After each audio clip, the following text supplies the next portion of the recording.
Parshas Ki Sovo opens up with the commandment: when we come to the land of Israel and we harvest the produce of the land, we should bring Bikkurim, first fruits, to the Beis Hamikdash. V'lokachta me reishis kol peri ha'adama, and you should take from reishis, from the first of all the fruit of the ground.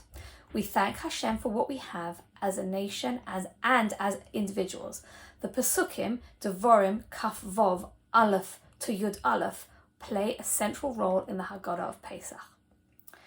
Rashi, commenting on the first verse of the Torah, Bereshit Bara Elokim, in the beginning God created, or Bereshit, because of Reshis, Bara Elokim, the Hashem created the world.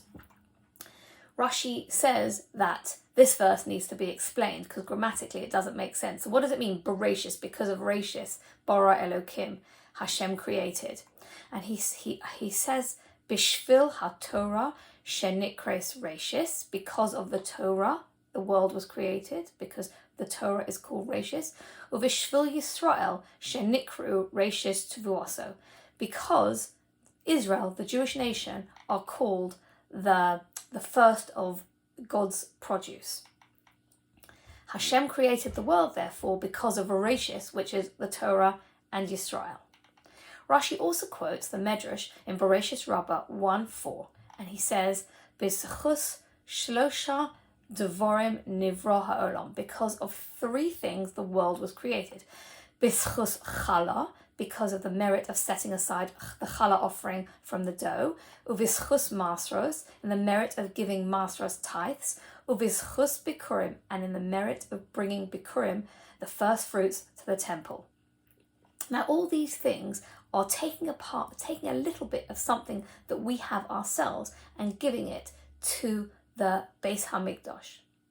And because of these three things, Rashi brings the Medrash, which says that the whole world was created.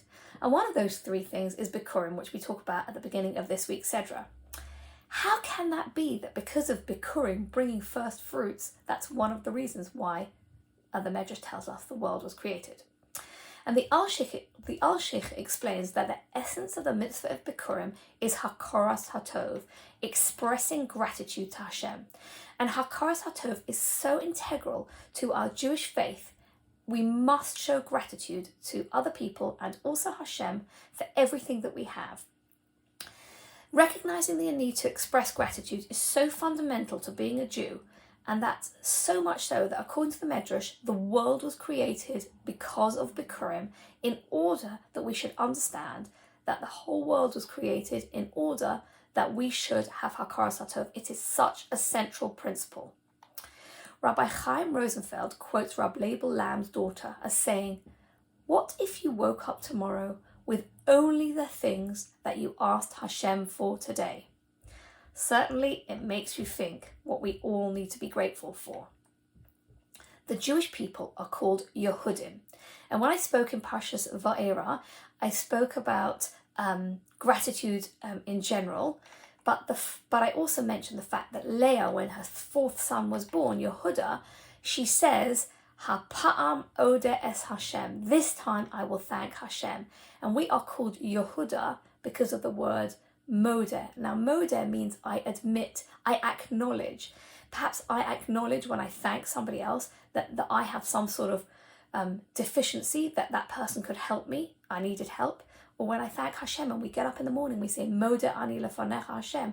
We're thanking Hashem and we recognize, we are saying, I admit, I recognize that I cannot even wake up in the morning and live another day without you, Hashem. We have to recognize everything, not just Bikkurim, comes from Hashem. Do not stop at fruits. Recognize everything in your life comes from Hashem and be grateful. At the end of Parshas Ki Sovo last week, we read what we read on Parshas Zachor, the mitzvah to remember Amalek. Chazal try and find a link between the end of the parsha and the beginning of the next parsha. At first glance, you might ask yourself, what have Amalek and Bikkurim got in common? But the commentaries tell us the connection between Amalek is that remembering what Amalek did to us is important, because if it would have been up to Amalek, Bnei Israel would never have arrived in the land of Israel, and the mitzvah of Bikkurim is only incumbent upon us when we are in the land of Israel. When Amalek heard the miracles that were done for the Jewish people in Egypt, and the whole world greatly feared Hashem and the Jewish people, and nobody except for Amalek dared lift a finger against the Jews. Once Amalek attacked, even though he knew he was going to lose, his goal was not to win, but to show the world that Bnei Israel did not enjoy any divine protection and that their fate was random and subject to the same variables as other nations.